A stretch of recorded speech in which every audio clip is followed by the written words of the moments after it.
Hi. Um, I'm doing a video blog today, which is a little bit different than what we've done in the past. And Katrina was actually going to do it with me.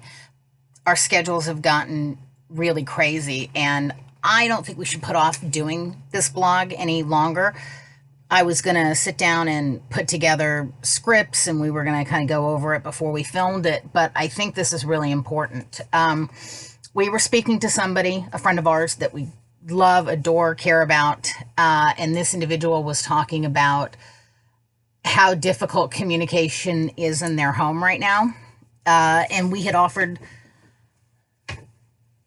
our thoughts and asked a lot of questions, and tried not to offer too much advice. You know, our goal is to just listen and try to get all of the information. And of course, we only got one side of the story. We weren't able to speak with the other person in the relationship. So again, you know, there's always three sides. But it did seem like this individual desperately wants their relationship to work, but was struggling very much to establish communication with their partner, and was very frustrated. So Katrina and I talked about it. We both talked to our friend via Messenger for quite a while one night, and this was more than a week ago. And so we had thought to post this so that it would be helpful to them and to maybe anybody else who could benefit from it. And I think it's good for us too to kind of put on record things we've gone through and how we've gotten to where we are now. So let me give you a little bit of background, and most of you know this, but I'll break it down as it applies to communication and vulnerability. There was a time where obviously Katrina and I did not communicate with each other, and we didn't have trust with one another.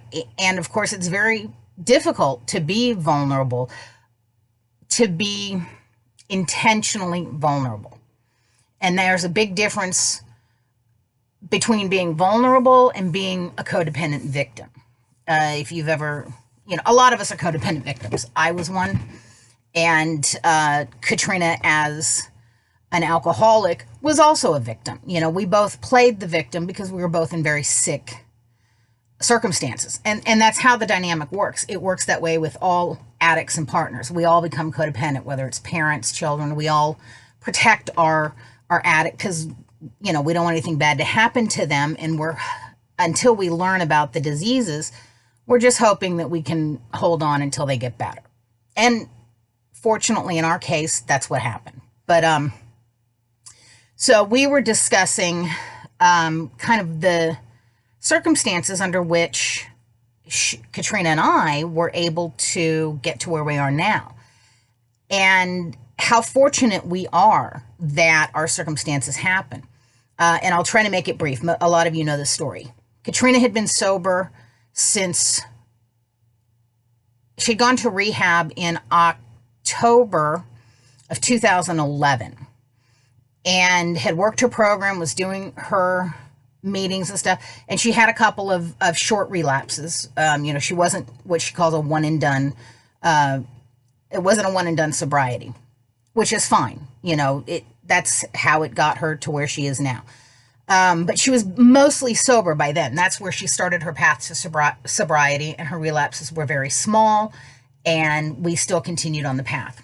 By the time we left Utah on the way to our wedding, which would have been August 2013, she had been sober for a year, and she'd been going to her meetings every week and just, doing really well. She had grown a lot emotionally. Me, not so much. And she would come home from her meetings every day, or every day she went to a meeting, and she would just feel hopeful, and she would be light, and she would be airy, and she'd be like, I have so much hope for the future. I'm very happy, and I'm just excited for our future. Now, you have to understand, number one, I'm not the person I am today. Number two, she had spent 8 years at that time very sick and very ill. And of course, I, being the codependent, was also sick and ill along with her. And a lot of, alcoholics do a lot of things in order to feed their disease that they wouldn't do otherwise. And she did a lot of things.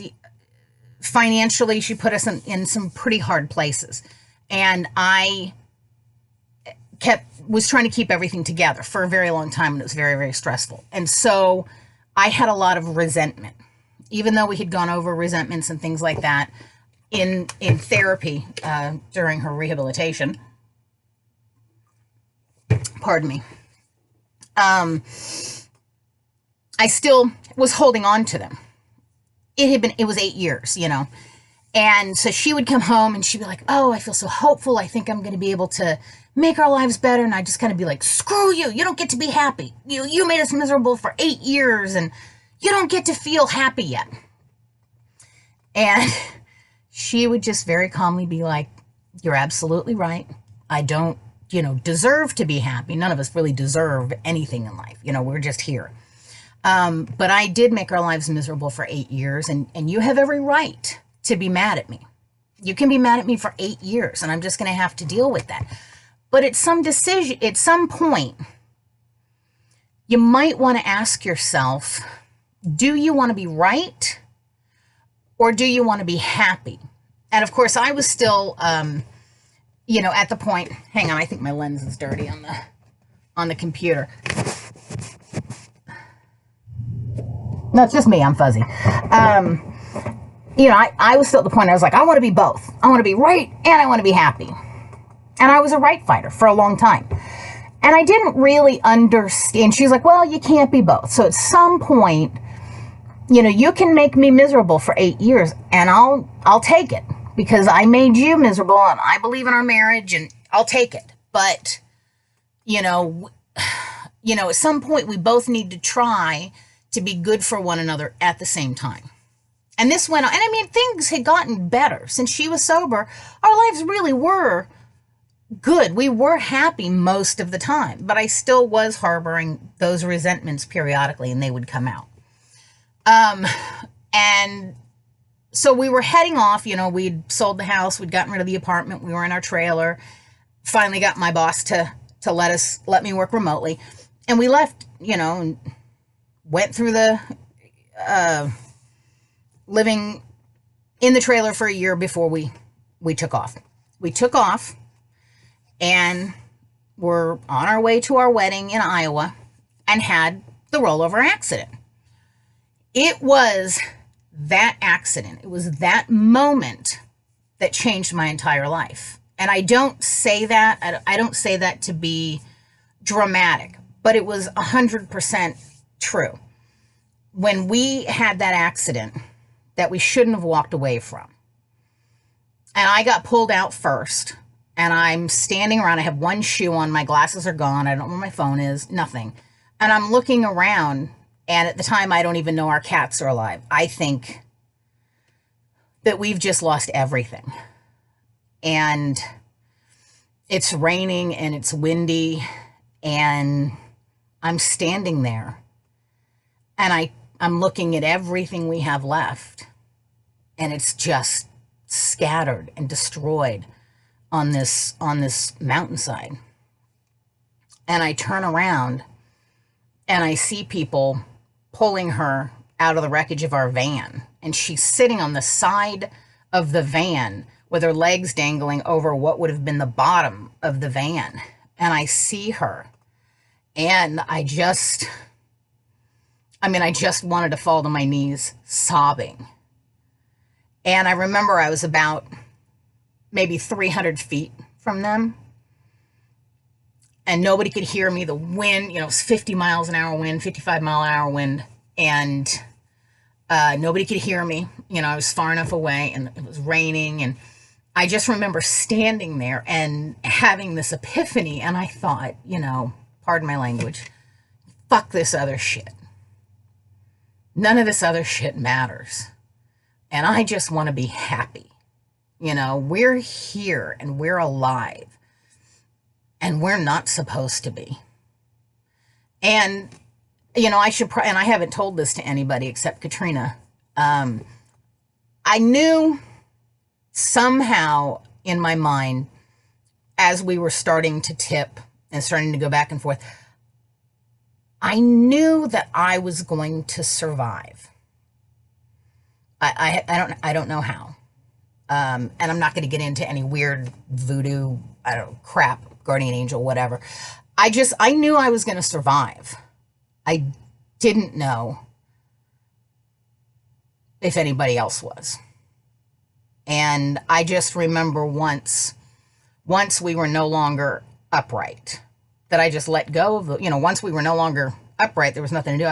I let go of the wheel and I just looked over at Katrina because I thought, that it might be the last time that I would see her, and she had reached out for me and just closed her eyes. I mean, she just had faith in me to take care of us. And so when we were both okay and we got pulled out, I made the decision, and I said it out loud. I mean, I said it loudly. Again, nobody could hear me, but I said, nothing else matters, and I just want to be happy. And from that moment on, from that moment on to this day, I made the conscious decision that I was going to be happy. Now, even though it was an epiphany, it was a life-changing epiphany for me. You don't change 41 years worth of habits and indoctrination and, things like that overnight, just because you make a decision. So even though I'd made this decision and I felt baptized, I felt just washed clean of everything, I would when I would get stressed or tired or hungry, angry, lonely, tired, which is what AA tells you, that's when you're most likely to drink. As a codependent, Al-Anon will tell you that's when you're most likely to slip back into your old habits. And so when I'm stressed or any of those things, I would kind of go back to it, and I would have to remind myself, you're not even supposed to be here, so you need to suck it up and you need to quit bitching. Quit being like the environment you used to come from. Quit being so bitter, quit being so angry, and quit going down this road that you didn't want to go. Back up just a few steps and get back on the path that you were trying to head down. And it became a habit. And Katrina was so good about everything because she was given so many tools at AA that just helped her help me. And I went, and I'd gone to Al-Anon a number of times, even before she got sober.